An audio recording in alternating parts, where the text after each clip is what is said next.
हिननि खे गॾु कयो आहे ऐं हिननि फ़ैसिलो ॾेई छॾियो आहे। ही माण्हू जेके हिते वेठा आहिनि हिननि 18 साल हुकूमत कई आहे, पर अॼु 200 माण्हू गॾु करण लाइ सिकी विया आहिनि। अॼु रुगो धांधली ते ज़ोर आहे, रुगो बदमाशी ते ज़ोर आहे, रुगो बेईमानी ते ज़ोर आहे, करप्शन कूड़ ऐं चोरी ते हिननि जो ज़ोर आहे। पर सलाम आहे आवा खे कुंडरी, मूं हिते दोस्त मोहम्मद मेमन सां गॾु वक़्तु कयो आहे। हर घटी में हर दुकान ते वियो आहियां, हर ॻोठ ऐं शहर में वञण जी मूं कोशिशि कई ऐं अवां जेको मूंखे रद अमल ऐं जे जज़्बे सां अवां वेलकम कयो आहे, अवां खे खराज तहसीन पेश करियां थो। ऐं जिते जिते वियो आहियां ॻाल्हि पाणी जी आहे। ही पाणी नाहे, ही जियापो आहे। ही 6 करोड़ सिंध जी आवाम जो जियापे जी जंग आहे, हुनजे वजूद जो मसलो आहे।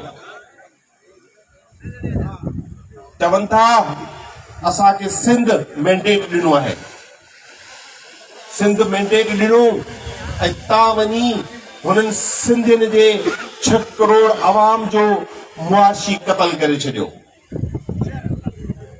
तव्हां उते एवारे सदर में वेही कैनाल कढण जी मंजूरी ॾिनी ऐं इहो कैनाल आहिनि जेके कालाबाग डैम खां वधीक ख़तरनाक आहिनि। वरी तव्हां ड्रामो कयो त असीं उन जा मुखालिफ़ आहियूं।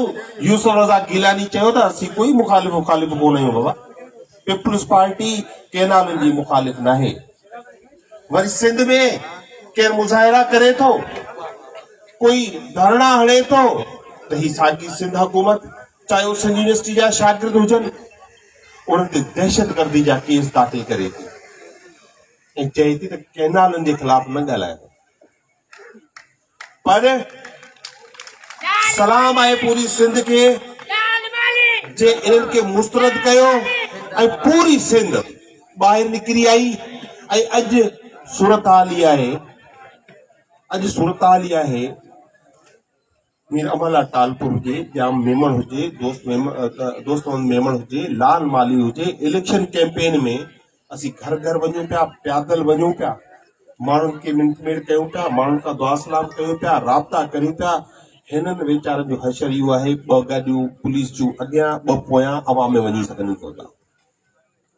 ऐं हिननि खे उहो जी माण्हू ॾिसनि था त नारो नज़र तो ॿुधण में अचे हिननि खे, सिंध खपाईंदे पादर खाईंदे, दरिया खपाईंदे पादर खाईंदे।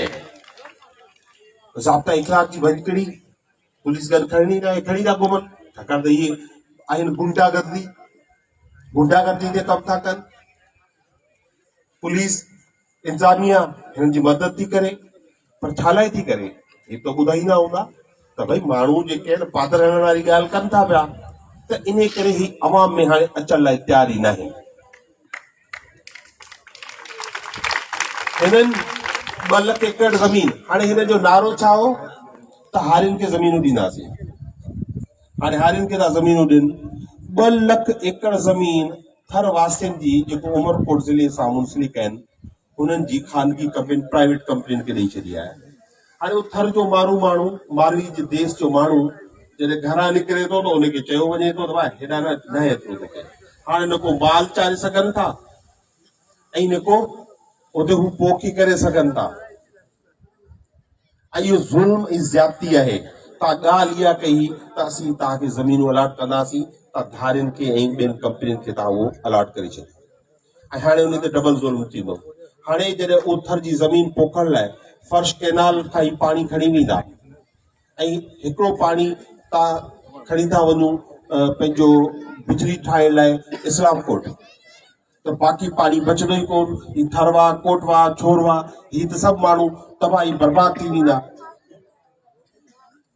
तो हिननि जो मनसूबो ई इहो आहे त हर सूरत में माण्हुनि खे बर्बाद करणो आहे, सिंध विकिणणी आहे। ऐं छा लाइ विकिणणी आहे, सवाल इहो आहे। जवाब इहो आहे त छाकाणि जो ही इक़्तिदार खां हाणे हिकिड़े मिनट लाइ बि परे नथा रही सघनि। हिननि खे हर सूरत में इक़्तिदार खपे ऐं इक़्तिदार जे लाइ हिननि सिंध जो सौदो कयो। ऐं जॾहिं ही बाई इलेक्शन आई त मूंखे हुकम थियो त तूं ही इलेक्शन लड़ने ऐं पाकिस्तान तहरीक इंसाफ ऐं दरिया बचायो कमेटी मूंखे पंहिंजो मुश्तरका कैंडिडेट डिक्लेयर कयो।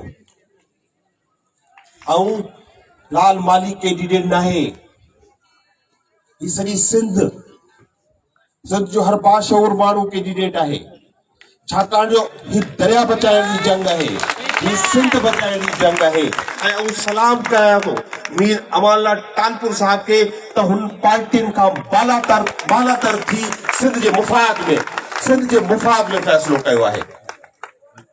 ऐं वरी चवनि था असीं त नवाज़ लीग जे ख़िलाफ़ आहियूं, नवाज़ लीग जेको आहे केनाल थी ठाहे। त मीर अमानल्ला टानपुर साहब जॾहिं इनकार कयो त न ऐं उन पार्टी जी हिमायत न कंदुसि जेको दरिया ते केनाल ठाहे थी, त पोइ के न कंहिंखे हथ करे वरी बि माण्हुनि खे हिकिड़ी शइ ॿुधाइनि, वरी ॿ ॾींहं पहिरीं प्रेस कॉन्फ्रेंस करे ॿुधाइनि त असीं शुरू खां ई हिकु हुआसीं, कल्ह बि हिकु हुआसीं ऐं अॼु बि हिकु आहियूं। पर मीर अमानल्ला टानपुर साहब हुननि सां गॾु न वियो।